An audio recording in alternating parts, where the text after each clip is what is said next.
ବାହାଘରର କିଛି ମାସ ପରେ ପ୍ରଥମ ଥର ପାଇଁ ସ୍ୱାମୀଙ୍କ ସହିତ ବାହାରକୁ ବୁଲିବା ପାଇଁ ଯାଇ ଡିନର କରି ଖାଉଥିବାର ସେଠାରେ ନଜର ଆସିଛନ୍ତି। ହୋଟେଲରେ ଖାଉଥିବାର ନଜର ଆସିଛନ୍ତି। ସ୍ୱାମୀଙ୍କ ସହିତ ବହୁତ ସାରା ମଜାମସ୍ତି କରିବା ସହିତ ବହୁତ ସାରା ଫଟୋ ଭିଡ଼ିଓ ମଧ୍ୟ ସେ ତାଙ୍କ ସୋସିଆଲ ମିଡ଼ିଆରେ ସେୟାର କରିଛନ୍ତି।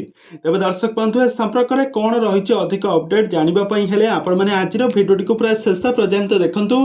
ଆଉ ଏହା ପୂର୍ବରୁ ଯଦି ଆପଣମାନେ ଆମ ଚ୍ୟାନେଲକୁ ସବସ୍କ୍ରାଇବ୍ କରିନାହାନ୍ତି ତାହେଲେ ସବସ୍କ୍ରାଇବ୍ କରି ପାଖରେ ଥିବା ବେଲ୍ ଆଇକନକୁ ଦବାଇ ଦିଅନ୍ତୁ।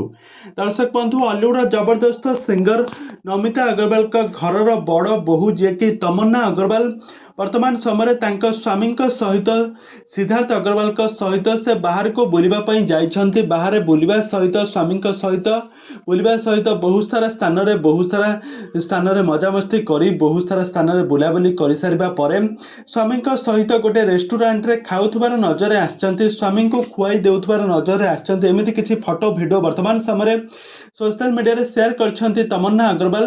ତେବେ ଦର୍ଶକ ବନ୍ଧୁ, ଆପଣମାନେ ତମନ୍ନାଙ୍କୁ ବେଶ ଭଲ ଭାବରେ ଜାଣିଥିବେ। ତମନ୍ନା ଜଣେ ଆଗ ଧାଡ଼ିର ଜବରଦସ୍ତ ଅଭିନେତ୍ରୀ। ତାଙ୍କର ଆକ୍ଟିଂକୁ ସାରା ଓଡ଼ିଶାର ଦର୍ଶକମାନେ ବେଶ ପସନ୍ଦ କରନ୍ତି। ତ ବର୍ତ୍ତମାନ ସମୟରେ ତମନ୍ନା ତାଙ୍କ ଶାଶୁ ଘରେ ସ୍ୱାମୀଙ୍କ ସହିତ ଆଉ ତାଙ୍କ ପରିବାର ଲୋକମାନଙ୍କ ସହିତ ବହୁତ ଖୁସିରେ ଥିବାର ନଜରରେ ଆସିଛନ୍ତି। ଶାଶୁ ନମିତା ଅଗ୍ରୱାଲ ଏବଂ ଶ୍ୱଶୁର ସୀତାରାମ ଅଗ୍ରୱାଲଙ୍କର ବହୁତ ସାରା ଯତ୍ନ ନେଉଥିବାର ମଧ୍ୟ ନଜରରେ ଆସିଛନ୍ତି ତମନ୍ନା। ତ ତମନ୍ନାଙ୍କୁ ଆପଣମାନେ ସମସ୍ତେ ଜାଣିଥିବେ। ସେ କିଛି ମାସ ପୂର୍ବରୁ ସିଦ୍ଧାର୍ଥ ଅଗ୍ରୱାଲକୁ ଭଲ ପାଇଥିଲେ। ଭଲ ପାଇବା ପରେ ଶେଷରେ ତାଙ୍କର ବାହାଘର ହୋଇଥିଲା। ବାହାଘରଟି ବହୁତ ଧୁମଧାମରେ ହୋଇଥିଲା। ତ ବାହାଘର ପରେ ପ୍ରଥମ ଥର ପାଇଁ ସ୍ୱାମୀଙ୍କ ସହିତ ବାହାରକୁ ବୁଲିବା ପାଇଁ ଯାଇଛନ୍ତି ତମନ୍ନା।